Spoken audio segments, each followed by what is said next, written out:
Let me thank everybody out there for their support and involvement in the progressive movement. And because of your support, the U.S. Senate, just the other day, after a very, very long night, I didn't go to sleep for about 30 hours, passed the most comprehensive pro-worker piece of legislation in the modern history of our country. You helped make that happen, and I thank you. And I want to just talk for a moment about some of what is in that bill. This is just some. Number one, all of us know that we have to crush this pandemic, which has killed over 500,000 Americans and made many, many millions of people sick.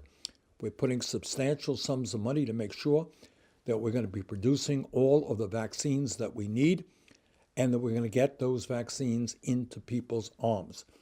In the last month, the Biden administration has done a good job in significantly improving the distribution of vaccines around the country, but much more has to be done. And this legislation provides the funds to do that, in addition to providing funds to hospitals to help deal with the COVID crisis. Above and beyond the pandemic, what this legislation does is understand that tens of millions of families in this country today are struggling economically. Some of them don't have enough food to feed their kids. They're worried about being evicted from their homes or their apartments. They may not have enough money to go to a doctor. What this legislation does is, on top of the $600 per person that we passed last month, it will provide $1,400 for every working class adult and child in this country. Single people, 75,000 or under, are eligible. A couple, $150,000 or under are eligible. That means a family of four, husband, wife, two kids, a check for $5,600. And that could mean the difference between despair and dignity. So that's a big deal, and I'm proud that we were able to get that in. This bill, in the midst of very high unemployment rates, will extend unemployment until the end of September. Now, I wanted $400 supplement on top of normal unemployment. That went down to $300. But what we did get in return, if you like, is a $10,000 exemption, tax exemption, for people who received unemployment last year. So unemployment is taxable. I don't think that's a great idea, but we got an exemption for the first $10,000.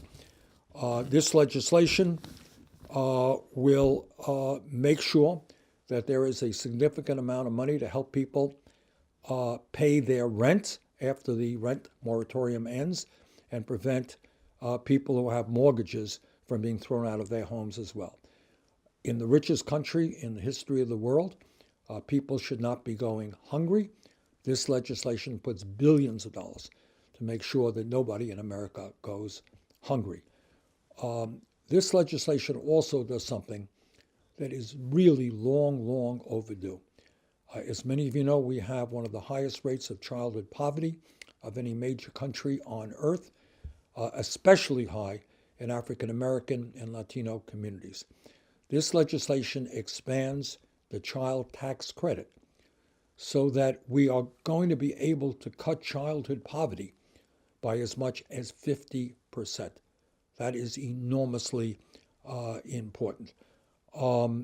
This legislation, and something that I worked on very hard, will also double funding for community health centers all across this country. In my own state of Vermont, about 25% of our people get their health care, their dental care, their low-cost prescription drugs, mental health counseling through what are called federally qualified community health centers.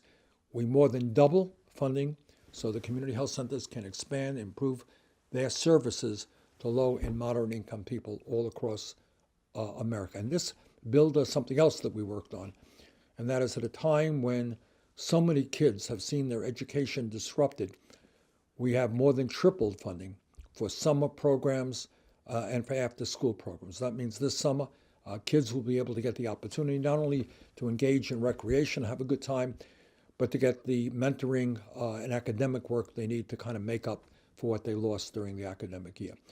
And that is just some. We dealt with pensions in a very big way. Millions of workers were on track to see their pensions that they had been promised cut by up to 50%. We dealt with that issue, et cetera, et cetera, et cetera. So is this legislation perfect? No. And one area, obviously, which is where it's really deficient, something I've worked on, is raising the federal minimum wage to $15 an hour. Now, this is an issue I've worked on for years, and we only got 42 votes the other day. But this, I promise you, we're going to win this fight.